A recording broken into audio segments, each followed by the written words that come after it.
It's not just sadness.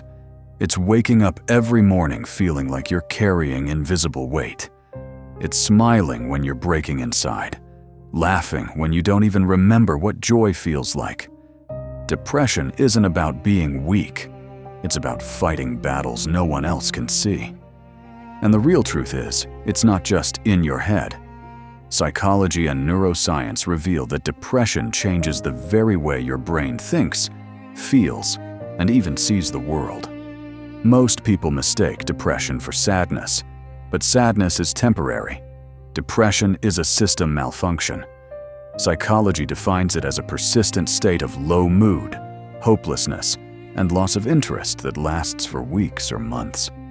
It affects how you eat, how you sleep, how you work, and even how you love.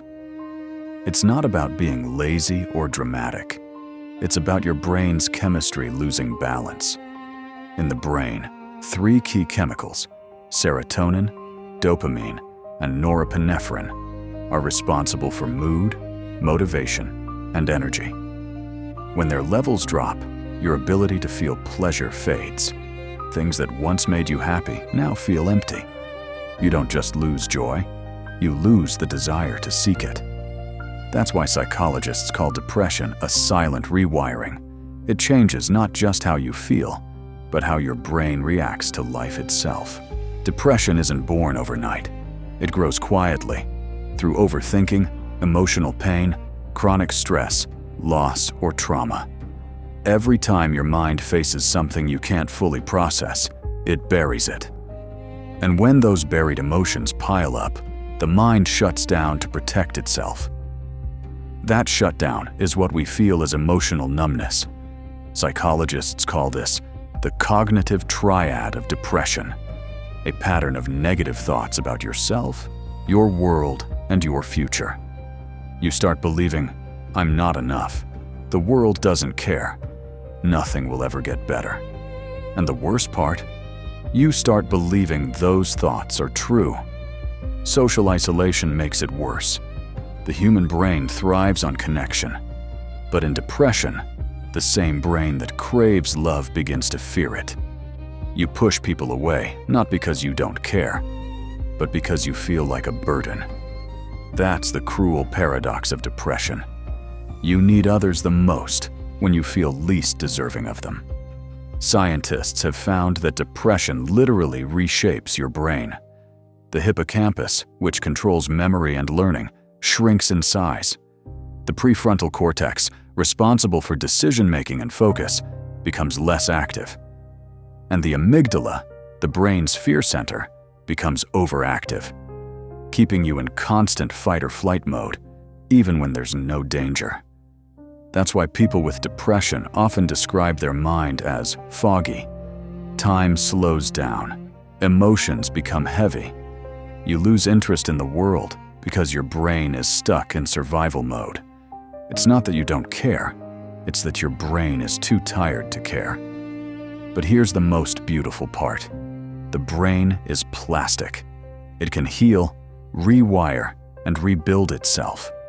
Through therapy, connection, and even small moments of joy, those same neural pathways can come back to life. Each act of kindness, each honest conversation, each breath of sunlight tells your brain, you're still here. Healing from depression isn't about pretending to be happy. It's about slowly rediscovering meaning. Psychology calls this behavioral activation, doing small actions that lead to small rewards that eventually bring back hope. Something as simple as stepping outside, journaling your thoughts, or calling a friend can trigger the brain to release serotonin again. It's slow, it's not easy, but it works. Therapists often remind patients, you are not your thoughts. Depression makes your thoughts louder, not truer. Learning to separate your identity from your emotions is the first step toward freedom. And connection, human connection, remains the most powerful medicine. You don't need to explain everything. Sometimes, just being with someone who listens is enough to remind your brain that you're safe again. Depression isn't a sign of weakness. It's a sign that you've been strong for too long. It's the brain's way of saying, I need rest. I need care. And the psychology behind it teaches us one thing above all. You are not broken. You are healing. Because even the darkest mind still seeks light. Even the most tired heart still beats for hope. The brain that fell into silence can learn to sing again. Slowly, softly, one thought at a time. You're not your sadness. You're the strength that survives it. And sometimes, the bravest thing you can do is to keep going.